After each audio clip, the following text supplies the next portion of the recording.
ഇങ്ങനെ ഈ വാർദ്ധക്യപരമായ അസുഖങ്ങളൊക്കെയാണ്. മുത്തശ്ശൻ ടൈലറാണ്, പുള്ളി തൈകാരനായിരുന്നു. അപ്പോൾ മുണ്ടക്കയത്ത് പുള്ളിക്കൊരു കടയൊക്കെ ഉണ്ടായിരുന്നു ചെറുപ്പം. എൻ്റെ അടുത്ത് മുത്തശ്ശിയൊക്കെ പറഞ്ഞിട്ടുള്ള എനിക്ക് ഓർമ്മയുണ്ട്. അതായത് മുത്തശ്ശൻ ഈ പറയുന്ന പോലെ മുണ്ടക്കയത്ത് ഈ പറയുന്ന പോലെ തിയേറ്ററിൽ മാറി വരുന്ന എല്ലാ സിനിമയും മുത്തശ്ശൻ പോയി കാണുകയാണ്.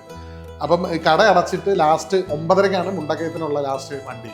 അപ്പം മുത്തശ്ശി എടുത്ത് പറയും, നീ പിള്ളേരൊക്കെ ഉറങ്ങിയിട്ട്, കാരണം അവരൊരു 5 മക്കളൊക്കെ ഉള്ള ഫാമിലിയായിരുന്നു. അപ്പോൾ എല്ലാവരും കൊണ്ട് സിനിമയ്ക്ക് പോലെ പാടായിരുന്നു. അപ്പോൾ ഇതുപോലെ എല്ലാവരെയും മുത്തശ്ശി എല്ലാവരും കിടത്തിയിട്ട് മൂത്ത ചേച്ചിയുണ്ട്, പുള്ളിക്കാരെടുത്ത് നോക്കിക്കോളാൻ പറഞ്ഞിട്ട് മുത്തശ്ശി വന്നിട്ട് നടന്ന് റോഡിൻ്റെ അവിടെ വന്നിട്ട് ലാസ്റ്റ് ബസ് കയറി ഇവർ മുണ്ടക്കയത്ത് പോകും. മുണ്ടക്കയത്ത് സിനിമ കണ്ടിട്ട് രാത്രി ഒരു 1:30-1 മണിയൊക്കെ ആകുമ്പോഴാണല്ലോ സിനിമ കഴിയുന്നത്. അന്നേരം ബസ്സില്ല. അന്നേരം ഇവർ ഈ ഒരു 5-6 കിലോമീറ്റർ നടന്ന് വീട്ടിലേക്ക് വരും. അങ്ങനെ അത് അവരുടെ സ്ഥിരം മാറി വരുന്ന അവരുടെ ലൈഫ് ലോങ് അവർ ചെയ്തിരുന്ന ഒരു ആക്ടിവിറ്റിയാണ്.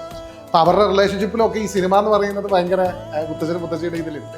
സിനിമ ഒരുമിച്ച് കണ്ട് മുത്തശ്ശി അതുപോലെ തന്നെയാണ് സിനിമ കണ്ട്. കാരണം മുത്തശ്ശിക്ക് ഞാൻ പിള്ളേരെ നോക്കിയിരുന്ന ആളാ, നിങ്ങൾ പോയി കണ്ടിട്ട് വരൂ എന്നുള്ളതല്ലാതെ മുത്തശ്ശിയും പോയി ഇതുപോലെ സിനിമ കണ്ട്. ഞാൻ അതിങ്ങനെ എപ്പോഴും ആലോചിക്കാറ്, എൻ്റെ മനസ്സിലുള്ള ഒരു ഇമേജാണ്. അതായത് രാത്രി ഇതുപോലെ ഇവര് സിനിമ കണ്ടിട്ട് ഈ സ്ട്രീറ്റ് ലൈറ്റിന്റെ വെളിച്ചത്തിൽ ഇങ്ങനെ വീട്ടിലേക്ക് നടന്നു വരുന്ന, രാത്രിയിൽ നടന്നു വരുന്ന ഒരു ഇമേജ് ഭയങ്കര രസമുള്ള സിനിമാറ്റിക് ഇമേജാണ്. അത് അവര് കല്യാണം കഴിച്ച് മുതൽ അവർക്ക് എനിക്ക് തോന്നുന്നു മുത്തശ്ശൻ കടയൊക്കെ കൂട്ടി ഞങ്ങൾ കോട്ടയത്തേക്ക് ഷിഫ്റ്റ് ചെയ്യുന്ന സമയം വരെ എനിക്ക് തോന്നുന്നു മുത്തശ്ശൻ സജീവമായി ഇവർ ചെയ്തുകൊണ്ടിരുന്നതാണ് എല്ലാം. അതും മലയാള സിനിമ മാത്രമല്ല, മാറി വരുന്ന എല്ലാ സിനിമകളും കാണുന്ന